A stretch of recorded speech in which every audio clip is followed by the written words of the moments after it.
Hello, everyone. Everyone. Hello, everyone. I hit the right button, but I couldn't use the right words. Welcome to Caches and Cantrips, Tome of Knowledge.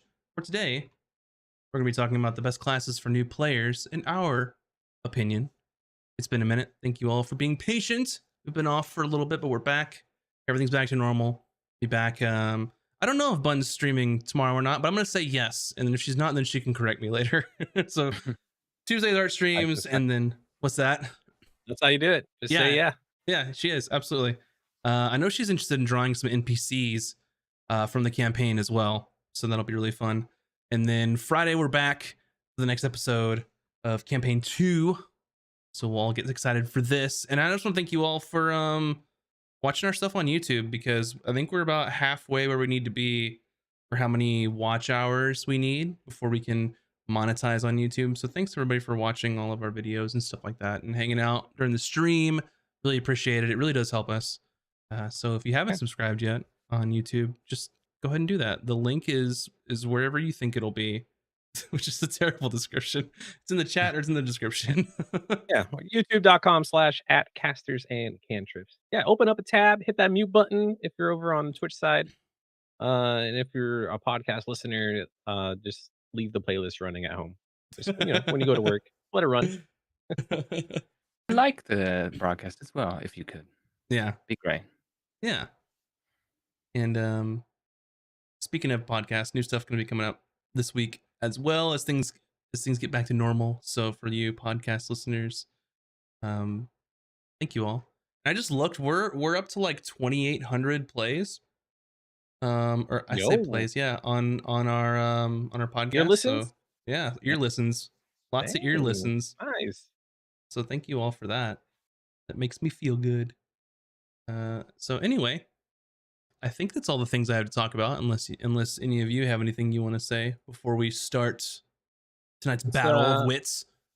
it's good to be back, Bun. Good to see you, Army guy. Welcome back, buddy. Long time viewers slash listeners, Nicole, Zeus. Hope everyone's doing good.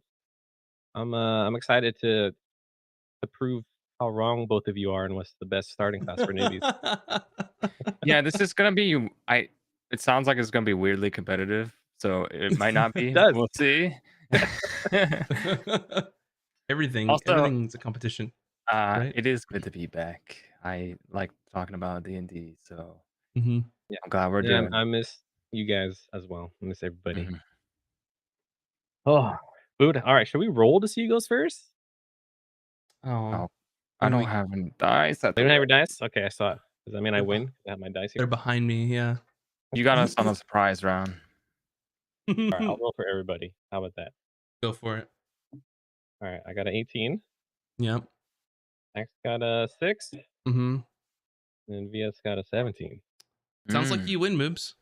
All right, I cheated. No, I was kidding. Uh, yeah. So it's interesting because normally we talk about stuff because most of our core audience are already avid D&D players, right? But I've gotten some feedback from people are like, what about like tips and stuff and for new players? Because I think a good handful of our viewers slash listeners are just curious about D&D but don't actually play.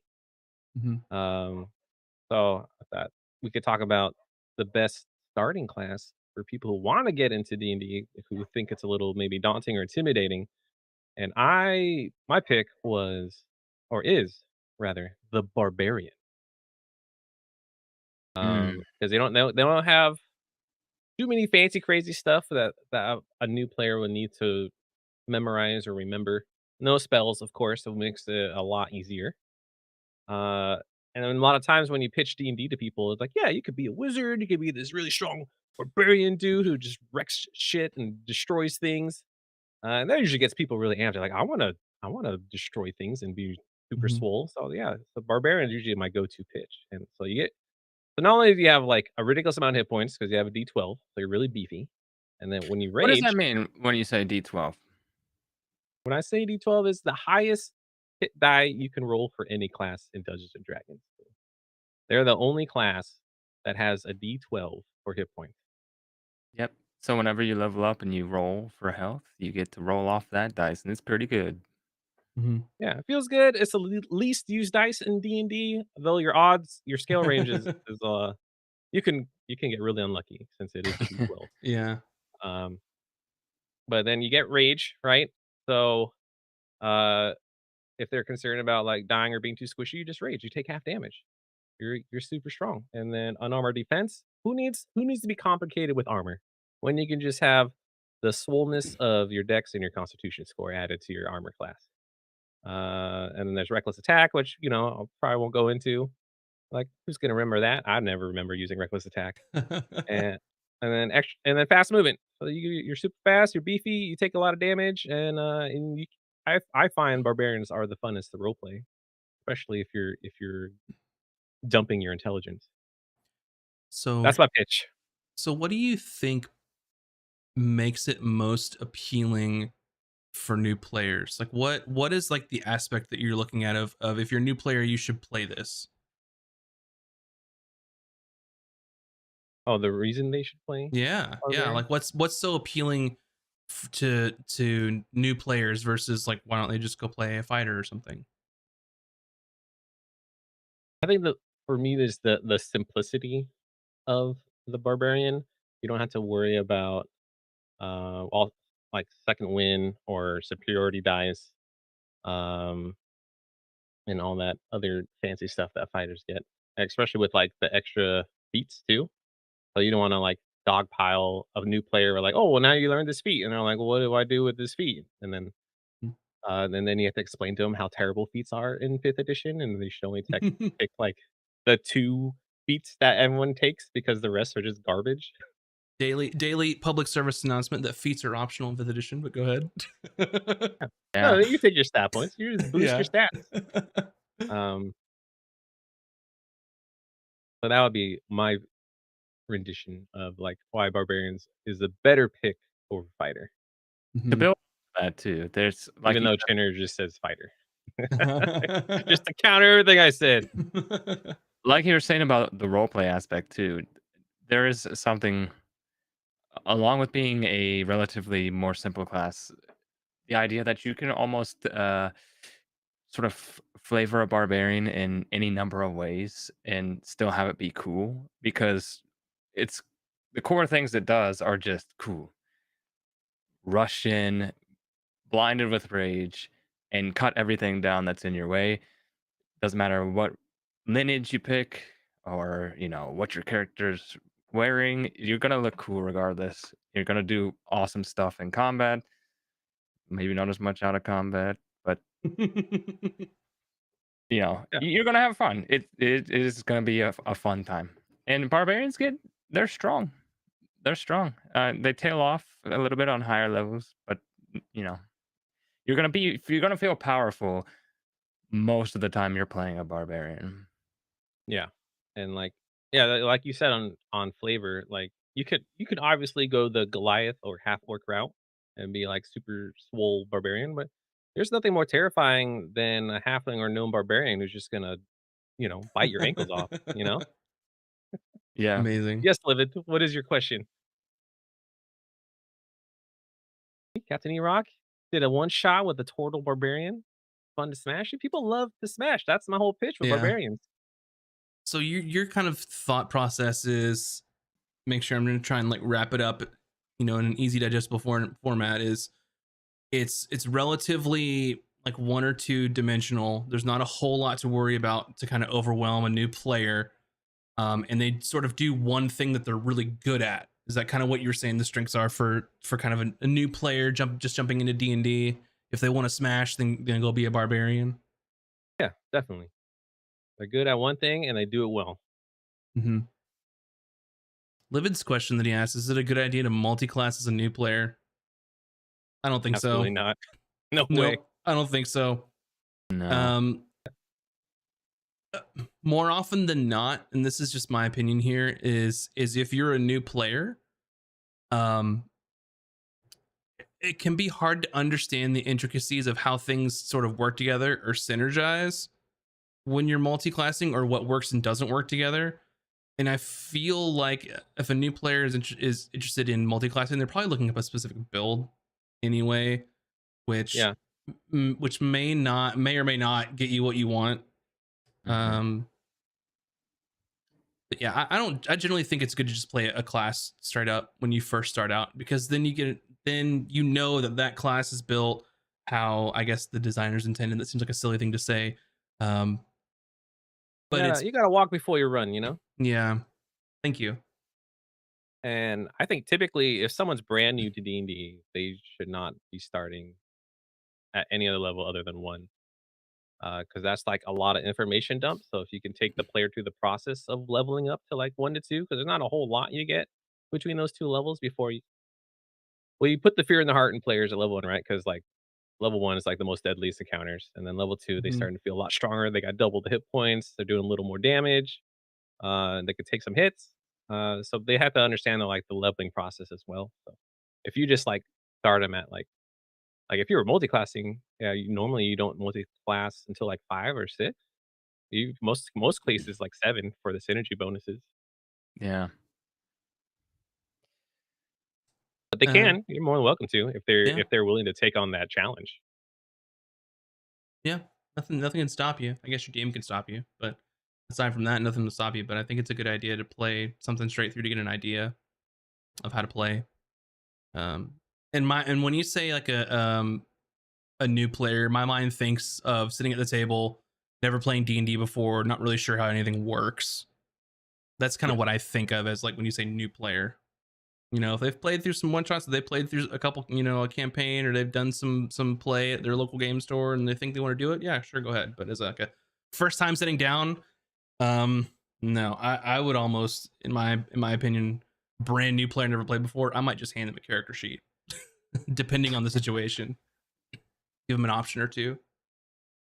Yeah, that's what I did when I ran it was supposed to be like a short campaign, but it ended up being like a 2 shot 'cause schedules and stuff, but there Hmm. were 3 people, never played D&D before, so I had pre-made level 1 characters, and I pitched them like, "These are what these classes do, which one do you gravitate towards?" And then that's Hmm. how we went. They didn't have to go through the process of making a character because even that can take a Yeah. lot of time, very daunting to explain how to make a character to 3 new people, so it's better just, like, have a bunch of pre-mades, level 1, and then go for it.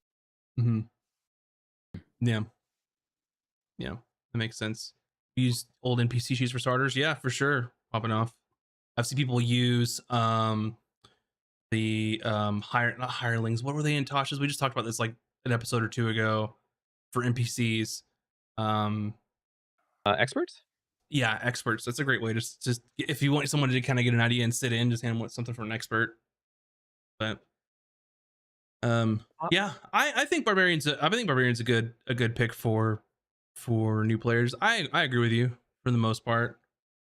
okay, I think the alright. only thing that I don't necessarily like is it depends on what the player's interested in, because if they're interested in anything outside of combat, they're probably not going to have a whole lot going for them. Uh, They're segues really good at to combat and they do it well, but if you want segues to, to VS's top pick right here. Mm. I mean, we can go right into it if you want to. yeah, Did Yeah, go we for do we it. feel like we covered barbarian good enough? yeah, it was short, simple, and sweet, just like the barbarian, you know? Hmm. Well, as we all know, combat is only one aspect of D&D, but you're probably going to be spending a lot of time outside of combat. What better way to feel like you're getting involved with your fellow players, with your DM, and feel like you're truly on an adventure than having a class that will offer you a lot to do outside of combat? Hence, my pick is Rogue.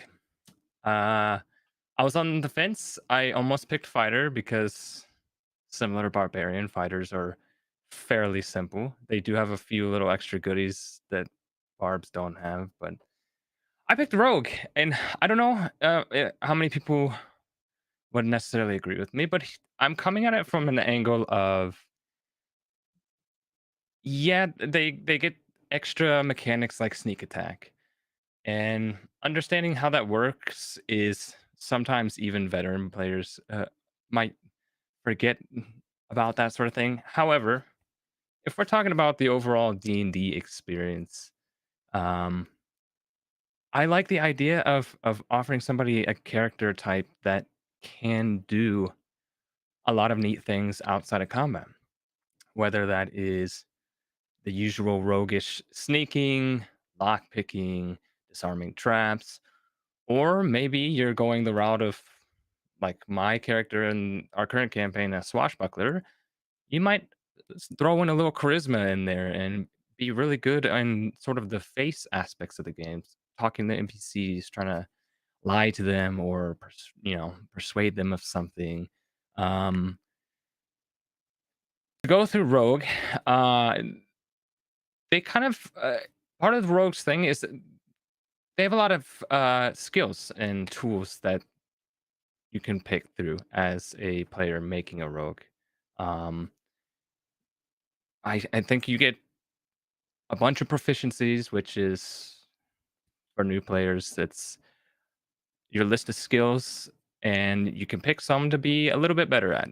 You bump the numbers up a little bit, and they have features that give you expertise, which you bump those numbers up even more.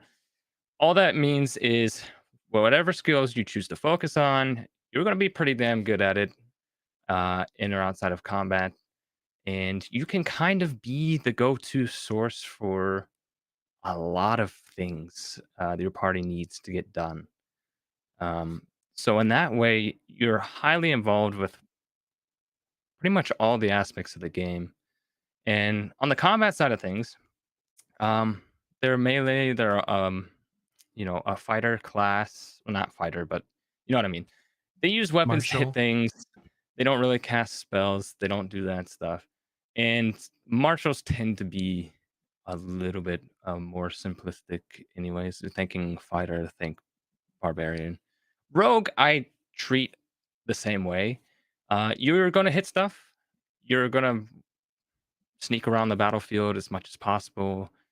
Uh, do some really quick in and out striking. It's for the player that maybe is not interested in the flavor of barbarian or fighter and wants that sort of roguish archetype, the person in the hood that you see in a lot of other fantasy settings. That sort of dashing rogue, Robin Hood esque person, or maybe a criminal, thief, scoundrel of some kind. So I think with rogue, there's a lot there that a player can really sink their teeth into in every aspect of the game. Um, might some things might be a little. It might take a little bit of learning to get down, but I Mhm. don't think it's anything too incredibly hard. Um, so yeah, that's my pitch. Rogue, I think, is a fantastic choice for somebody trying to get in and play the game. I I think you're right in a lot of those aspects in that it really hits on like one of those major like fantasy archetypes, kind of like Barbarian did, like strong, come in and smash, and then you have like that archetype of like the sneaky thief doing those sort of things. So yeah, I agree with you in that it fits one of like the major like fantasy archetypes there. I do like that you called out about the different skills.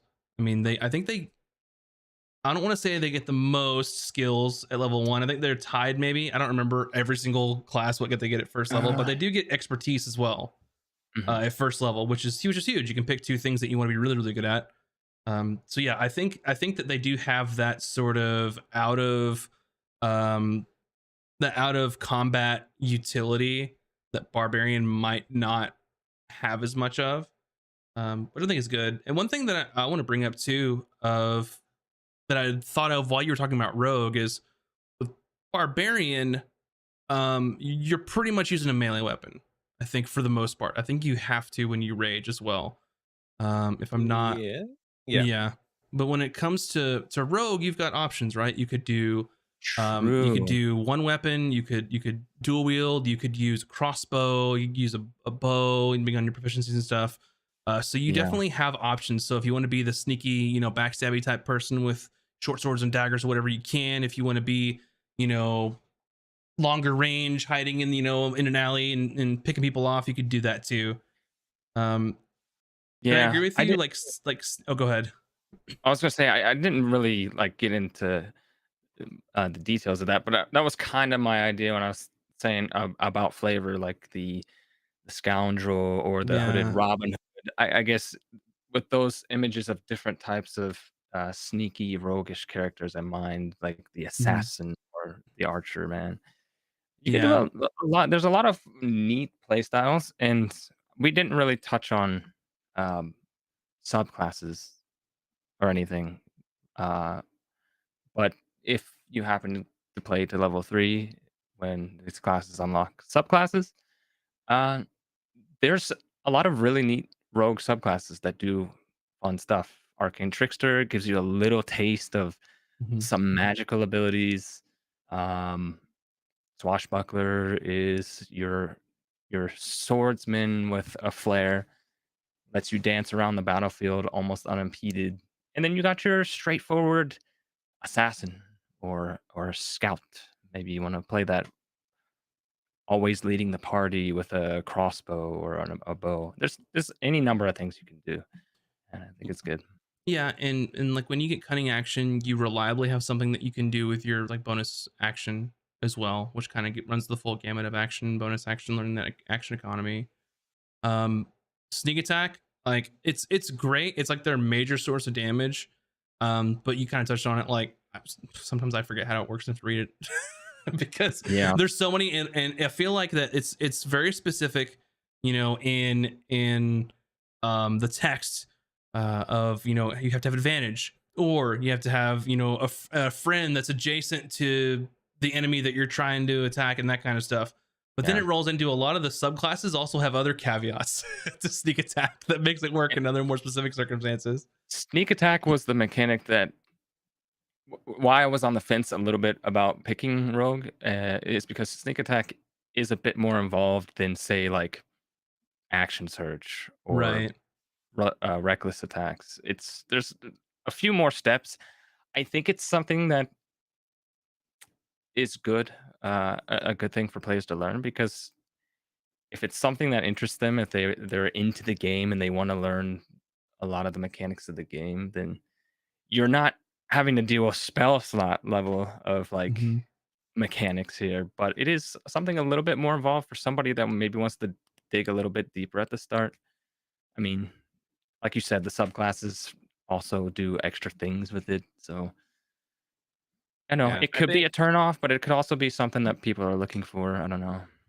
I mean, yeah, subclasses are part of the game, right? And it's something all players will have to learn eventually, especially with like if they're coming into fifth edition now with the amount of subclasses there are amongst like different books. So like it's kind of insanity. Like in the beginning, there Hmm. weren't really too many to choose from, so it's pretty simple just to like level up and pick a subclass. But yeah, I agree on the aspect. I didn't consider the out of combat aspect of D&D when Mm. like picking what's the best starting class for noobs. But yeah, I think I can agree on that aspect. But yeah, I think the expertise and like some of the like the yeah like the bonus actions or the action economy as Max said like with the disengage, the dash, and all that stuff might be a little daunting for new players.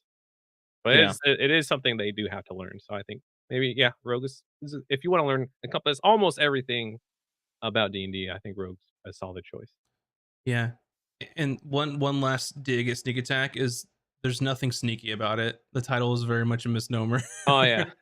That Oh, is your friend touching swords with their other sword? All right, you get it. yeah, I mean that's why a lot of and don't get me started on like the rogues that try to hide like every single turn, like when they're just like in an open area and they're all fighting. Like that is not how like the game works or all that stuff. But yeah, there's nothing Yeah. sneaky about sneak attack really. Yeah, it could use probably a slightly different name. I'm Uh, surprised they didn't rename it to like backstab or something like what there's that has its own kind Attack of or something. connotations. Yeah. Well, you're not hitting him from the back. Yeah, exactly. That's what I was thinking. Yeah. They should just call it free damage attack. Yeah. Rogue attack. I don't know. I can't think of a name Yeah. for it, honestly. Let's bring back flanking, baby. Flank attack. There you go. Oh god, I hate flanking. I hate flanking. I remember when you asked about that flanking, I was like, no. You Uh, don't want +2 to hit? well, see, normally if the flanking optional rule, you get advantage, right, which is really powerful. Yeah. And then Yes. people will say, instead of giving advantage, give people a +2. And it's like, well, now we're bringing in a whole lot more math to the situation. And then you get to what I don't like is you get into like the conga line of everybody flanking everybody in like a single file line, which gets pretty ridiculous and doesn't make any sense to me. And then you'd have to bring in extra rules to say, well, if you're flanking someone who's flanking you, then it cancels out, which seems even more like dumb. So I don't like it. I don't like it. It doesn't sound like something that adds enough to the game to be useful, I think. Yeah, it's I don't know. I mean, I get why some people do it, but for me, it's just like it's a whole lot more for not a whole lot of gain. I think. Right. It got complicated too, because depending on the size of the creature, depending how you and your allies are angled, will determine if you're flanking or not. So now you have to like learn geometry Oh, to figure Yeah, no. out if you're flanking with the enemy or not. yeah. I Which heard a good thing, because I've been consuming a lot of D&D content lately, and, one of the most interesting things I heard somebody say is, you want the game to flow and feel fun, and mhm. anything that bogs the game down is probably not a good idea. So, it sounds like something that would just bog things down. Yeah, and I'm glad you brought that up because a lot of those little minutia rules that existed from previous editions, specifically like I'm calling out like third edition 3.5, like there's so many math and so many numbers that like it bogged combat down and like and even in our stream, like we try really hard to not like get combat to be a slog, and like I can't imagine all those small little things that would add to that. So that's a very good point that anything you can do to make combat more smooth is better. I totally agree. Yeah, because combat can easily be over an hour.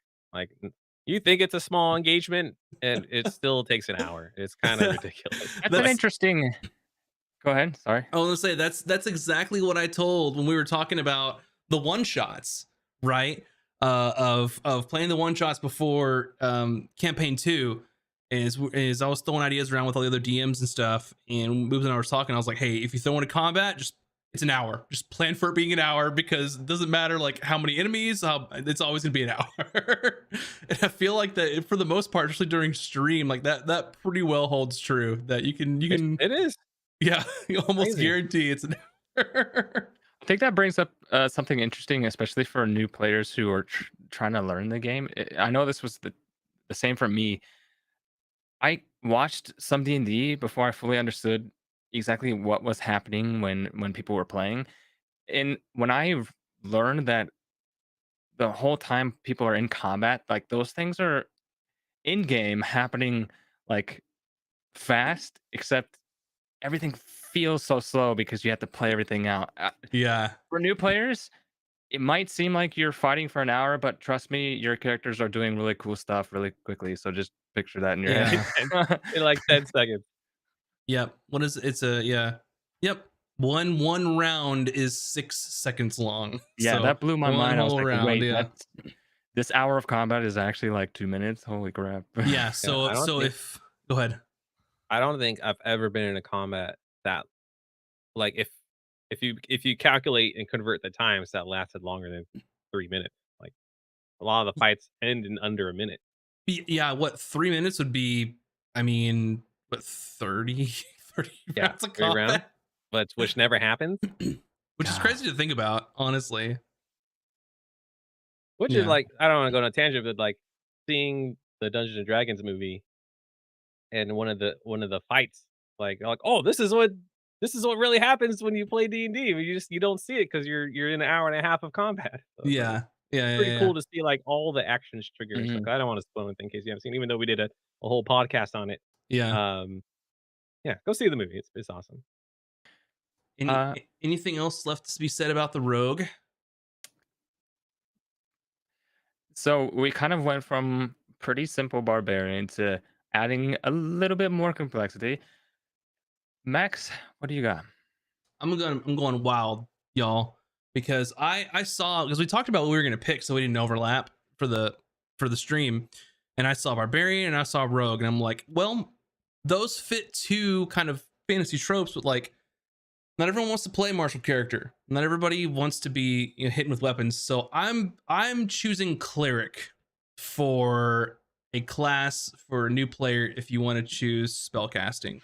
And That's a bold choice. there's a couple reasons why um I want to choose this. So first off, as you saw from our tier list stream, um clerics are a great class. You really can't go wrong with them. Honestly, you really can't go wrong with a cleric. And you know, there's some subclasses that are better than others, but I think for the most part, they're a great subclass. So next thing is you get to sort of dive into spellcasting if that's what you want to do. You get access to cantrips immediately. You get access to spells immediately. But why I chose cleric is I was trying to think of other spellcasting like classes. So warlock, as much as I love warlock, they are completely different than any other class in the game. And while you could learn them first off, maybe might not be the initial best thing to do. Think of wizard. Well, wizard, they are a prepared spellcaster, but they have to put spells in their spell book, all that kind of stuff. If you think of sorcerer, they only pick certain spells at every level. They don't get as many options. When you think about someone like cleric, they have access to the entire spell list immediately. So, as a new player, you can pick and choose spells without being penalized, without having to wait till you level up by the rules as written, right? So you can, every time you rest, you can try a new set of spells out, see if you like it, and if not, hey, you got plenty of other spells to try out, and you're not really penalized for making a bad option there. So that's kind of the main route that I took for cleric, is it gives you a lot of experimentation without any drawback to it. I guess, you know, for one adventuring day, you have a spell that you don't like, okay, don't use it, and go to sleep and pick another one. That's why I really like it. Now, the entire spell list might be sort of daunting all at once, but I think it might be fun for someone new to try things out rapidly very often. Clerics have a ton of utility, so they're good both in combat and out of combat. A lot of spells that can help other players, those sort of things as well. And what I really like about clerics too is much what I mentioned to about the rogue is you have some options, right? Depending on your subclass, right? Which for clerics, you are choosing that immediately. It's first level, right? Or is it second level? I'm trying to remember. I think it's first. I think it's first. It is first level. Yep. So you're choosing a specialization sort of immediately there. So do you want to wear heavy armor and carry a hammer and be melee in battle? Great. You know, choose one of those. Do you want to sit back? Do you want to be a caster all on your own? Great, do that. Do you want to wear, do you want to be more dex focused or strength if you want to melee? Like, you got tons of options. You just want to say, I'm not doing any martial weapons, I'm just going to cast spells. You can do all of it. They also get, like, when you think of their channel divinity as their second level, it gives you some like extra little flavor, like little power ups, I guess you can use for your character as well, which you can get it back on a short or a long rest, so it comes back pretty often. That's kind of why I like cleric initially for a new player, especially to represent people who want to play a spellcaster. And the cool thing about that is having your divine domain immediately. There's all sorts of niches that you can come into too. Like, if you want to dip your toe into like some of the wizardy type stuff, go arcana domain. Do you want to be like the cleric healer dude that want to follow the trope? Go pick life, domain. They're excellent at healing, and you won't go wrong there. So, I don't know. Thoughts, guys. Oh, I I didn't expect you to go the cleric route because Hmm. that they do get every single spell. Like, they Hmm. just have to pick and prepare it for the day, Yeah. which I think is pretty overwhelming for new players. Hmm. I mean, granted, if you start out at level 1, it's not as daunting. But, like, the whole idea of cantrips, like, they can cast it, anytime without Hmm. any usage of daily spells or penalty. And I think Channel Divinity is like maybe too complex for like a Mhm, brand new player. Not to say like they're not smart enough to understand it, especially if they're like avid gamers or anything like that. But mhm. um, it's just like a lot to pile on. So I thought you were gonna go sorcerer because of the Mm-mm. limited spell list, and like you pick these spells and that's all you do. You don't have to worry about anything else. So Um, my counterpoint to your argument is no matter what caster you choose, you still have to go through all of their spells. The difference True. is sorcerer, you have to pick it, and once you pick it, you're done. You can't ever switch again. But with cleric, that's where you pick it. Oh well, I really don't like how Bane works. Why don't I just do something else instead? Next day you can. You can mix and match all you want to, and not have to make commitments on spells that you might not know how they really work, not having been playing D&D before. I'll add in my 2 cents. I think the spell casting in D&D, in general is already a little bit, more complex than picking a class that just runs up to stuff and smacks. So, Mm-hmm. I think the person that is interested in casting and, has the ability to, work with their DM, to find out which caster might work best. In this case, if they want to play a cleric, or Mm-hmm. maybe the DM directs them to cleric. Um, I think that type of person is probably up for the challenge of for trying sure. to understand these mechanics, and and for the most part, like with the melee characters, there's any number of ways you can flavor the clerics too with all their um domains and whatnot. Mm-hmm. So even if it takes a bit of time for them to fully grasp like spell slots and going through the spell list and seeing what the spells do and if they like them or not, um, you're probably gonna still be pretty cool, and you're gonna be immensely helpful to your party, Mm-hmm. in and out of combat. In Mm-hmm. fact, I think a lot of healing is done outside of combat and Mm-hmm. stuff. And there's some skills that they have in areas that other classes might not. So yeah, I can see it. It wouldn't be my first choice if I was brand new, I think. But then Mm-hmm. again, I'm wasn't interested in casting spells as a first choice anyways. So for somebody that is, I can see it makes sense. Mm-hmm. It's less complicated, I think, overall than the other ones. Like you said, Warlock is just kind of weird. Yeah, It doesn't warlock's do a big things Yeah, like departure. yeah. And when you sorcerers. You have to deal with meta magic and sorcery all those things, points. Mm-hmm. sorcery points. Wizard is just like I There's a don't know. lot going on. Wizards have a There's lot a going lot going on. on with her. like Like lear- like like so, um learning scribing spells, spells. scribing Yeah, spells, all that kind of just stuff. Now Yeah. I would say like another good option if we're looking at like spellcasters here, like druid would be good too. I think if you're thinking of spellcasting, depending on like what flavor that you want, but ultimately I chose cleric in this you know, regard. druid was my very first class when the first time I ever played D&D. Hmm. Yeah. Um, but kinda to segue from that, Daisy Doll asks, "Thanks for doing this topic for new players. Besides cleric, is there another class you recommend for someone who likes healing?" Oh, okay. Okay. Hmm. So So I will. healing in D&D. So yeah, so the thing in D&D, healing is tough because in order to kind of focus on that, you have to be really good at it.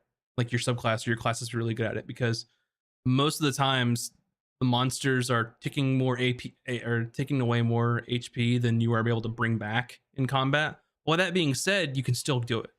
Um, Number one, hands down, by far the best is life domain cleric, which you said aside from cleric. Yeah. Um, I think in my opinion, I'm probably going to say you could look at paladin. You could look at Yeah, maybe lay on hands, druid, very powerful, especially you could druid. dump all your points. Yeah, I agree with druid too because well, not for combat healing, but for out of combat healing, Mhm. Goodberry. It's like Mm. the best healing spell for out of combat because that's just you heal 10 hit points. And I will say too, another excellent choice is Divine Soul Sorcerer. That's another excellent choice if you want to focus a lot on healing. Yeah, that's the sorcerer that's got his their sorcery spells, but also can pick some cleric spells as well. So I think you they can pick can. all cleric spells. Oh, do they get the full list? Oh my god. Yes. I'm gonna look at it real quick because it's been a minute since I've read it. I've heard that Divine Soul can be a very good healer. I mean, when you Yeah. have access to the cleric stuff, Especially with the meta magics, you yeah, get some beefy heals. yeah, you can do some fun shenanigans of healing multiple people off of a spell that's meant for one person, or you know what I mean. Yeah, so it says, so we're talking about Divine Soul. It says when your spellcasting feature lets you learn or replace a sorcerer cantrip or a sorcerer spell of first level or higher, you can choose the new spell from cleric spell list or sorcerer spell list. So they get all of it. They can choose anyone, and they're really great. So, and you can do some healing with other classes. There's plenty of other classes that can do some healing, Yeah, like hard I'm bard. gonna th- I'm gonna I'm ranger gonna can do do it. something here. Go for it, Um, Way of Mercy. monk. Way Yeah. of Mercy Monk can Oh, actually be a really different take on a healer, where you're not the person floating around casting divine spells. You're like you're basically punching your teammates and pumping health into them, and that's kind of cool. And they can do a decent job. Healing in D&D is like, damage is king, basically. yeah, Mhm. you're mostly about preserving life more than trying to keep people topped off in combat. So if you can consistently bring people back from like the brink of death, then you're doing your healer job. So, and all those classes we mentioned can do that. So, I mean, not to knock off healing, like healing is not the most optimal thing, it's but useful. without yeah, but without if Ron wasn't a paladin, I don't I don't know what would happen to campaign. Campaign 1 might have ended in a entirely different way, you know? That's Just true. Also, Celestial Warlock. Almost forgot. Has yeah. some healing to Okay. them as well. Almost every class has a lot. Artificer, especially Alchemist Artificer, which I will say both Emmy and Cooter have been saving some of y'all's asses with healing. Oh, yeah. Emmy herself, especially, saved Yes. herself. We man, those first few combats of campaign 2, I think I was, like, at 3, VS was, like, at 6, like, it was bad. I I was at 1 on the At last fight 1? we had. I was sitting at like 1 HP. Yeah. That's why I ran and had my guy like go and collapse in some bushes to try and like get out of sight. Hey, I mean, y'all are veteran D&D players, fresh off a 2-year campaign, and y'all can blame Chiba. He said, "Take those kid gloves off, Max. It's time for them to learn." Damn I'm it, just kidding. Chiefs! I Just know they kidding. blame That them. that was from even before we started combat, so it's our fault. Let's see, Valesian, how you doing? If you had them start as druid, please don't laugh when they ask to know what the rat CR is. Maybe bad wording, but if they just wanna know if it's in their ranged ability to shapeshift, besides Mhm. you had higher real cards that give animal stats for villager education. They're really stretched if we wouldn't agree on general in-game power level ranking common encounters. Alright, CR is tough, and I don't really expect, like, new players to ask what CR is, but yeah, especially, I guess, in the druid's case, because of wild shape, they have to know what CRs of creatures are because they can shapeshift basing on the CR level. What is that? CR? I don't think I know what that is. Challenge Challenge rating. It's Oh, it's it's like the yeah, yeah. go ahead, Max. You're the it's the professional DM. imperfect way of determining how powerful a creature is in combat. And I say imperfect, but it's the only way we have, so I still use it as a guideline. I see. But also, um, Majestic Wolf, hello and happy birthday, by the way. Thanks for coming in Hey, and hanging Oh, happy out happy with birthday. us on your birthday. birthday!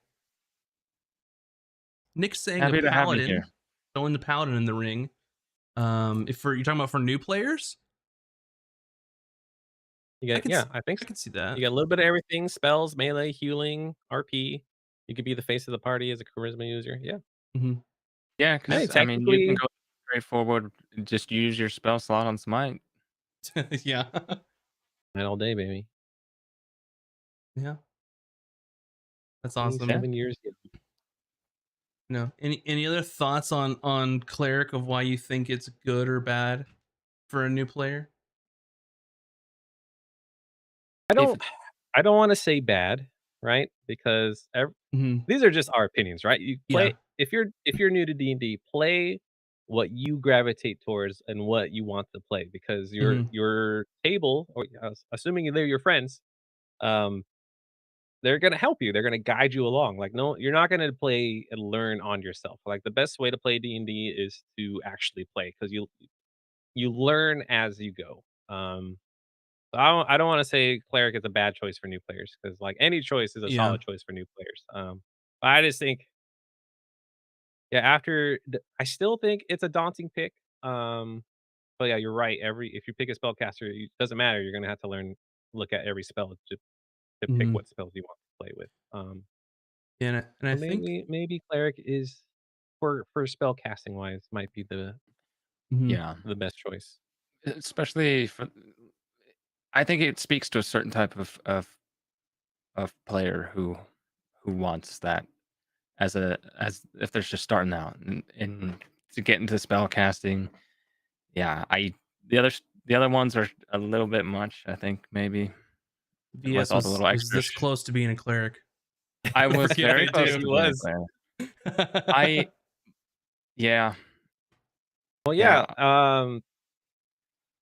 VS, since this is your second campaign ever, Mhm. uh, why did you almost go cleric as opposed to other spellcasters? Um, actually, almost for the reason Max was talking about, like I was thinking about trying my hand at spellcasting, and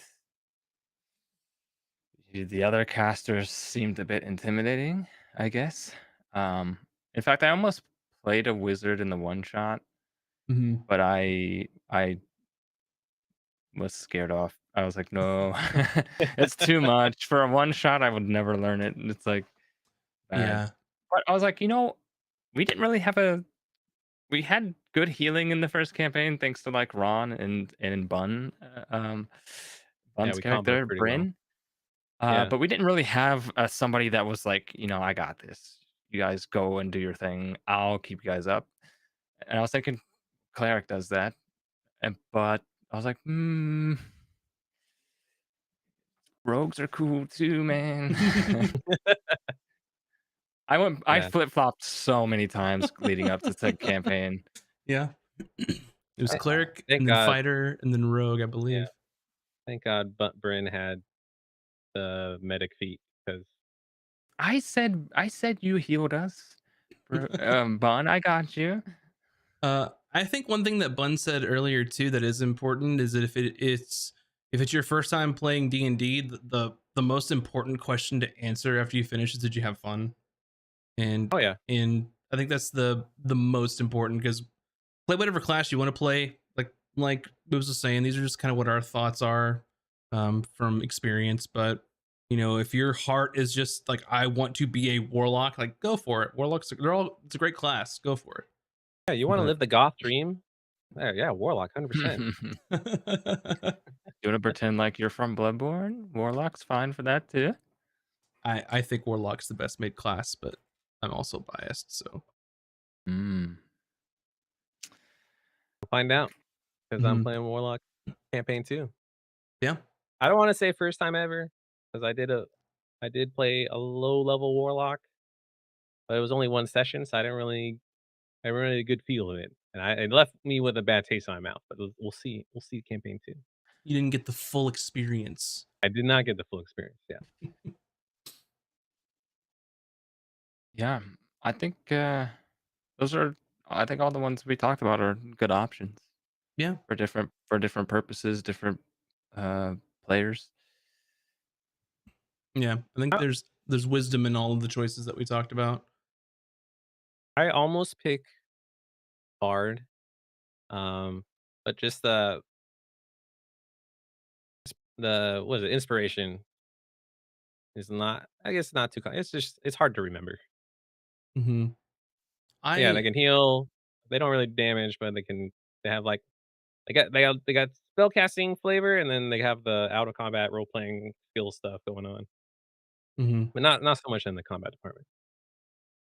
I was going to pick fighter, but I was gonna wait on what you all were gonna say because I wanted to make sure that there was a spellcaster represented. Because I figured that if left to all of our own devices, we would have just picked 3 martial classes and called it good, which would have happened. Yeah, Um, yeah. I yeah. mean, So that was. inherently, martial classes are mechanically easier to play.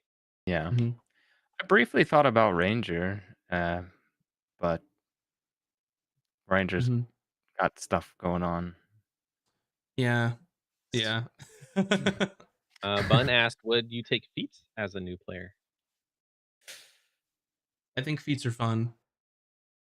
I think I in think so. general, yeah, and it all depends on your class and kind of what you're going for because it's really easy because ability score improvement is gonna make your character a lot better. Just it's hands down, especially with most classes looking for one specific stat. But I personally think feats are fun. And if you want to have a fun little way to differentiate your character from every other rogue or barbarian or whatever, yeah, I say go for it as long as your DM allows it. I like them. I think every person should start off with level 1 feat. This it adds so much to your character and more flavor, and helps you, like, kind of form that identity that your character wants that you want your character to have moving forward. I think it's huge, uh, being able to have a level 1 feat, like, off the bat. It is nice. It gets your feet on the ground with your character and kind of puts you in a nice starting point for where you may want to build them as you go along. Gives you a nice little So, niche thing, which I obviously agree with you all because you all got feats at level 1 for free for Yep, campaign yeah. 2. So I A lot of agree. feat jokes. 2 Yeah. feats would be ideal, so mobility is easy. But then good job, E-Rock. Don't do 3 feet because then you won't be able to dance. I guess it's 2 left feet then. 2 left feats. Yeah. 2 left feet. Yeah, just mm, don't get 2 left feet. What if you're a centaur? You got 4. As long as you have a matching other foot, then you're fine. Okay. 4 left feet? Yeah, what a terrible day for No, a no, no, no. centaur. Yeah, if your number of left feet equals number of right feet, then you're a okay. Oh, okay. Balance. That's what Yeah, I'm trying to got say. it. I'm Yeah, perfectly balanced. God. Alright. centaurs in D&D are fascinating to me. It's such Yeah, a different thing to like almost everything else you can pick. Almost everything else. There's also It's- like fairies and whatnot they too. should be Well, large. it's the only bipedal, right? Not bipedal, Quadruped. quadruped. Yeah.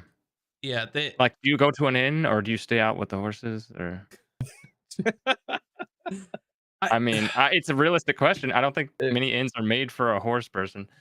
I mean, the centaur's not gonna drink through a trough with the other horses. No, I mean they can be out there with like a beer, but That's true. They sleep in the stables? How are they gonna go upstairs in the sit in a yeah, room? I don't know. it's weird, man. and yeah, and that's kind of my thing is like centaurs like they should be large size, right? Because They're not? horses are large size. No, Yeah, no, What? Wizards of the Coast has no playable races that are not small or medium. It's only small or medium. It's like centaurs should even be like large, Goliaths. I gotta look this Goliaths are up. medium.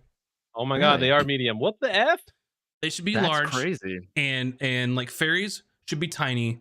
But in this edition, Wizards doesn't want to have to deal with tiny player characters or large player characters, so they just sidestep it constantly. That is so weird. So they're just miniature horses. Yeah, I guess. It- And That's such Oh, a that weird is so thing. weird. did they? I This is wonder, a is it little. because they tie certain little features to like being large? Is there like you're just better at strength stuff Yeah, there's or some other like implications of like your overall like how many spaces you can reach if you're a large creature. Like speed maybe? your Let's it's strength specifically. let's see what enlarge spell says. You I didn't double in know all there was a dimensions. Your weight is multiplied by 8. Your growth increases by 1 category. Let's see. You have advantage on strength checks and saving throws. Oh, I guess that's not a good match. And you do extra D4 damage. But maybe that's not a good example of what enlarge would be. Yeah, and then they avoid it. And I understand why, because in previous editions, when you were dealing with something that's much larger than you, there's like all these added on bonuses or negatives. Like if you were large, you got -1 AC because you're easier to hit. And if Mhm. you're small, you got +1 AC because you're harder to hit and stuff like that. So there's a lot of wonkiness with size categories in the older editions. So I can understand why they wanted to stay away from that.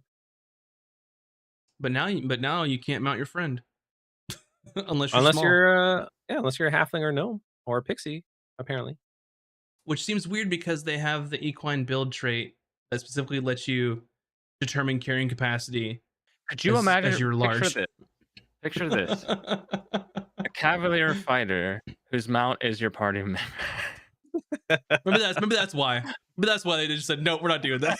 No Uh, mounting your friends. this is the most ridiculous broken thing because you could be like a mounted you could be a centaur archer riding towards your opponent, pelting with arrows, and when you get in mage, your companion starts swinging away. It'd be My God. glorious.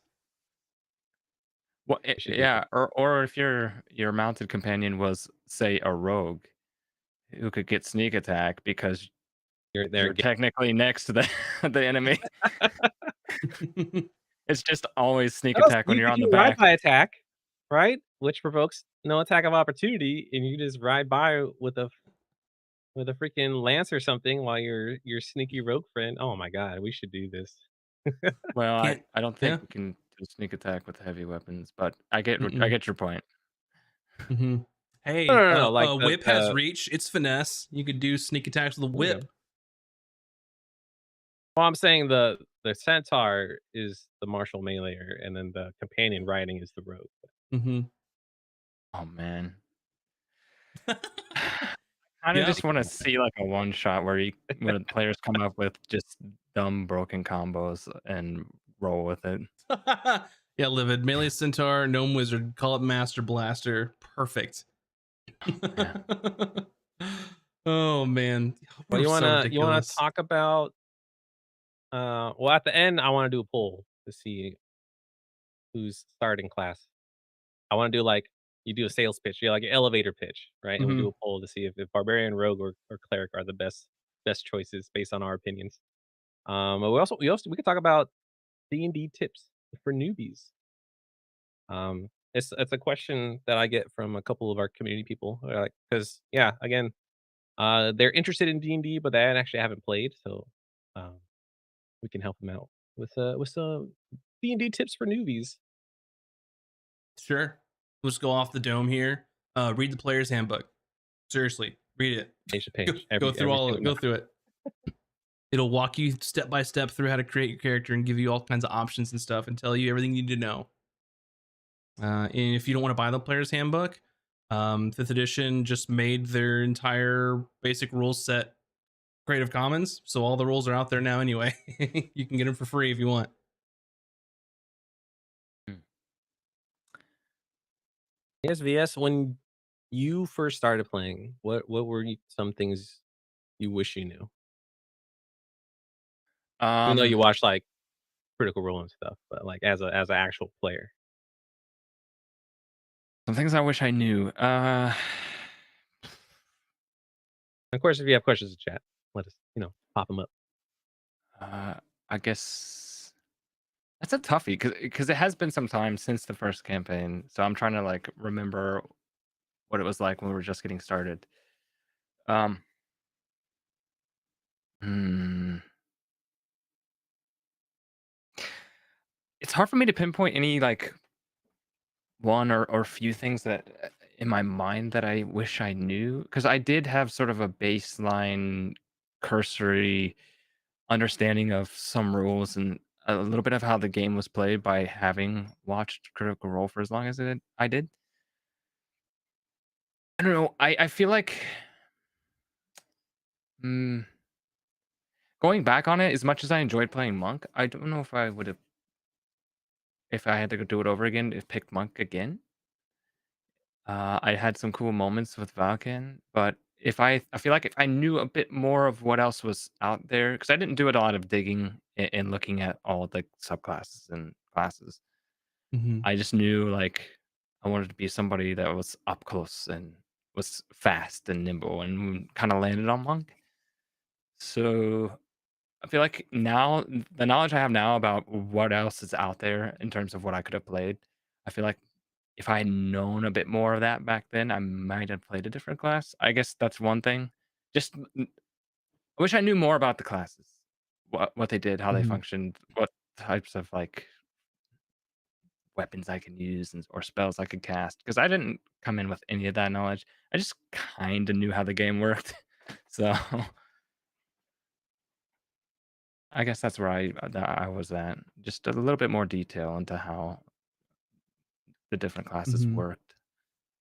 So Majestic Wolf had a question I think is interesting that I want to go over. So what do you do if you have a settled character with a DM and played a few games but you want to change their race?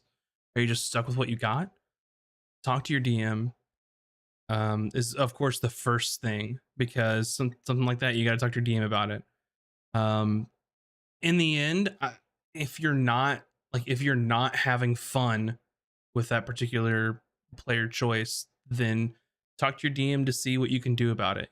I had something similar in a game that I was playing where I wasn't happy with a class, and my DM said, "Hey, okay, do you just want to change now, or do you want to put something in the story to have you kind of go and make it make sense in the lore?" Which I think was cool, that they gave the option, because first off, it's a game, everyone wants to have fun.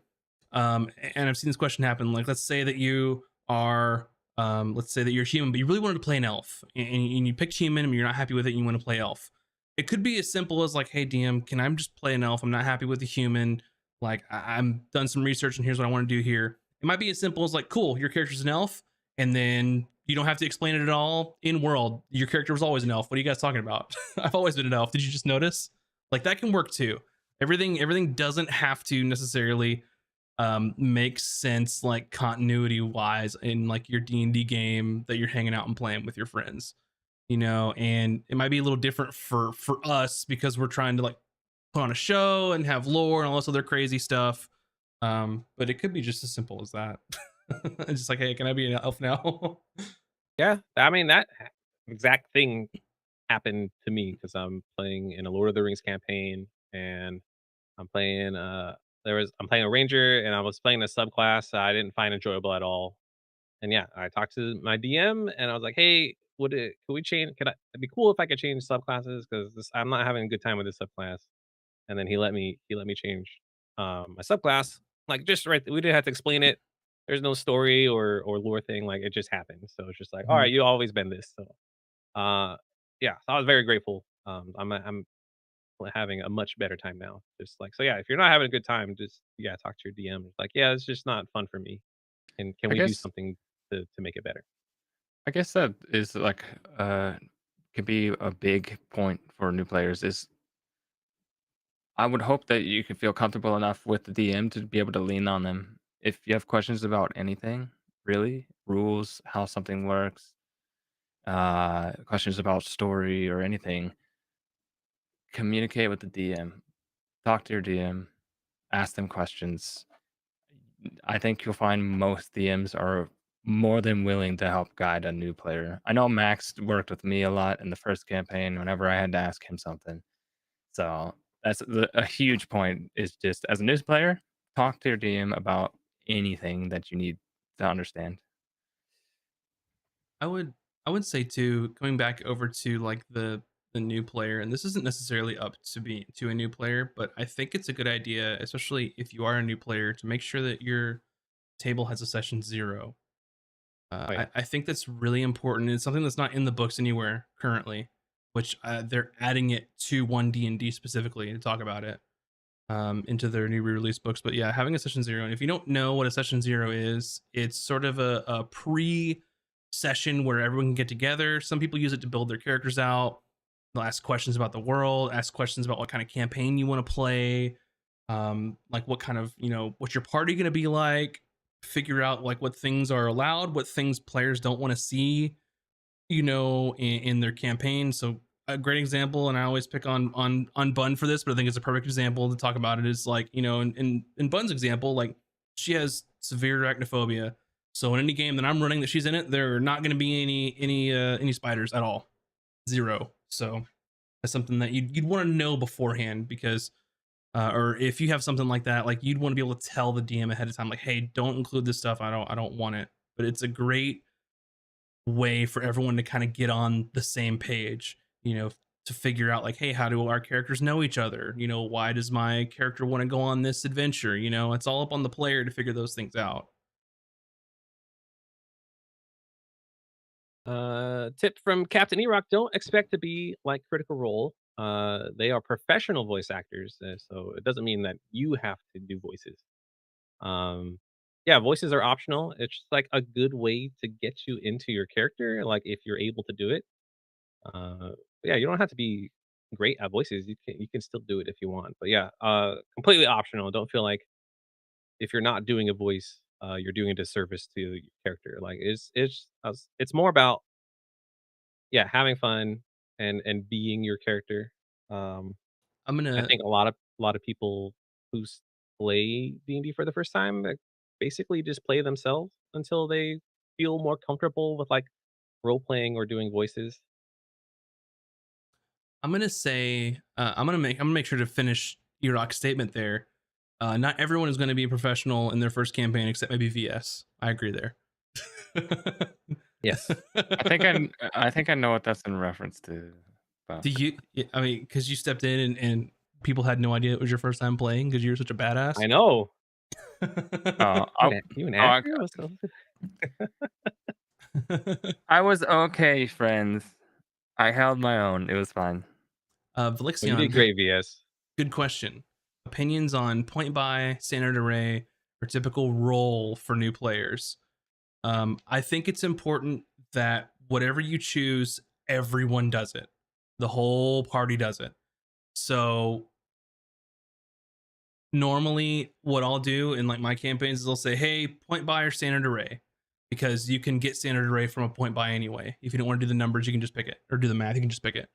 When it comes to rolling for stats, and I'm going to say 9 times out of 10, people want to roll for stats because they want higher numbers than you can get at a point buy, right? Facts. More often than not, Facts. they want the big numbies, and that's why they're wanting to do it.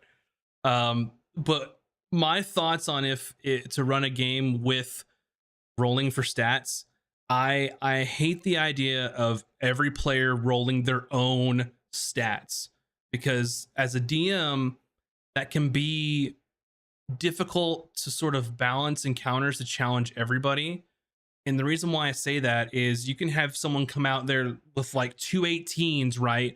And someone coming out there with like their highest stats of 14. And it's going to be really hard to challenge that person with 2 18s versus the person who's got really crappy stats coming out of it. And I think the way to do that is for everyone to roll, but the group uses a pool. Is that's the only way that I would consider doing a point buy.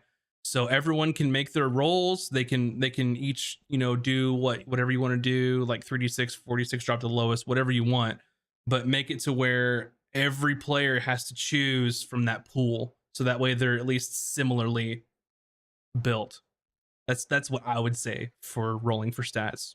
You may disagree, but that's my thoughts on it. I'm with Alexian. Anytime I'm toying around making a character for fun in D&D Beyond, I always do point buy. Mm-hmm. I just like picking and choosing and adjusting more accurately a little bit, I guess, for what I want.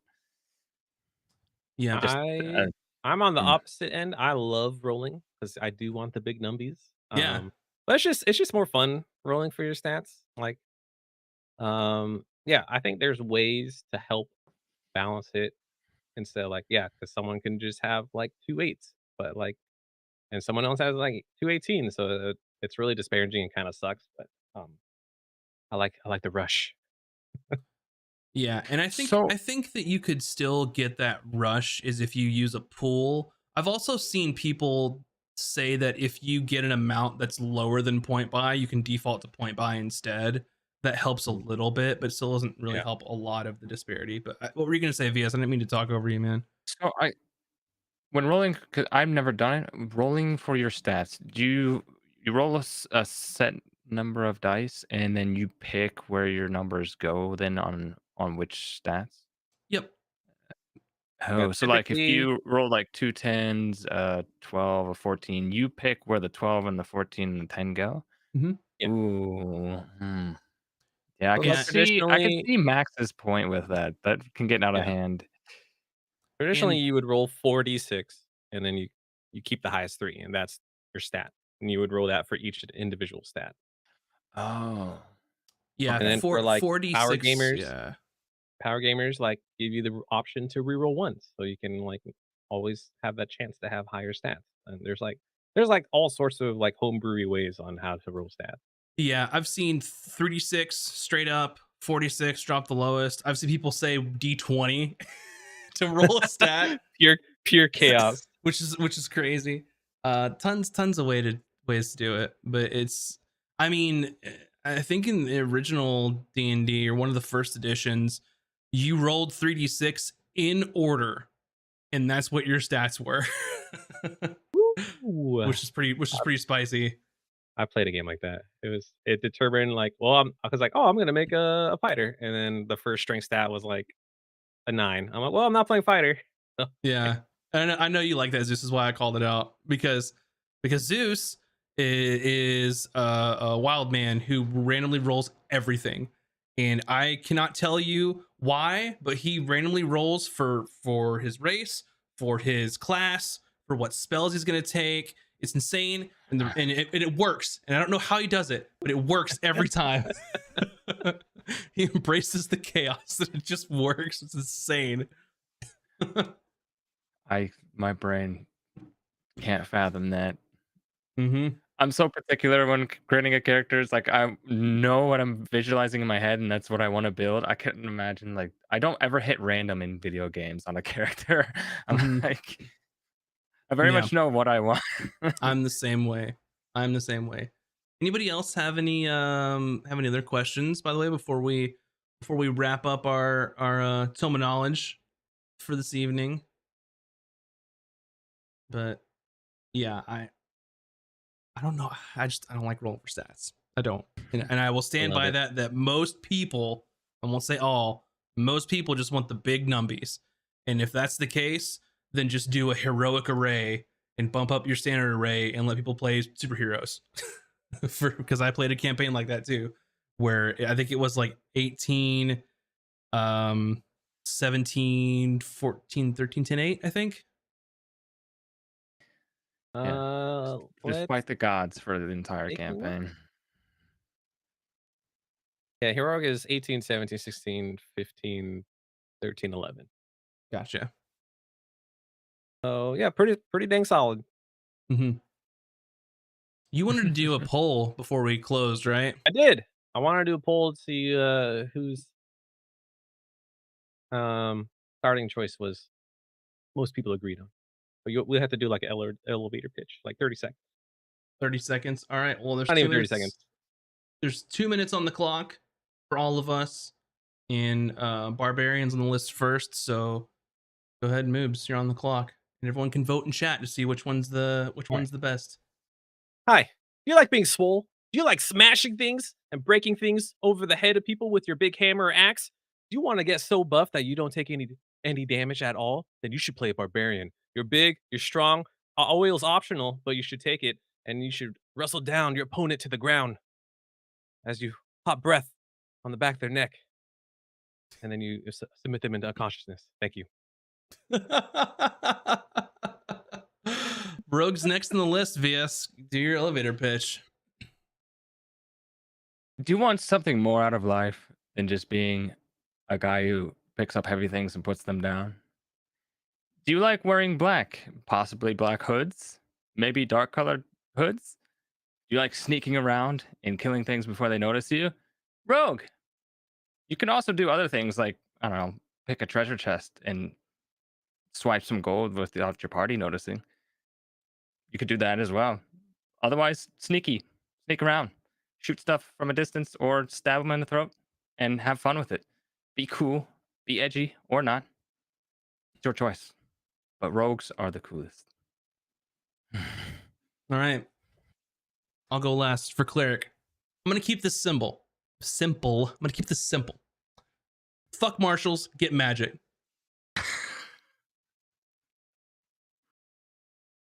The end. All right. Powerful. Powerful. Ah, good to be back. Thank you. Thank you, guys. Thank you, everybody. Thanks, chat. Yeah. Thank you all for understanding about the turbulence that mine and Bun's situation has been the past couple weeks.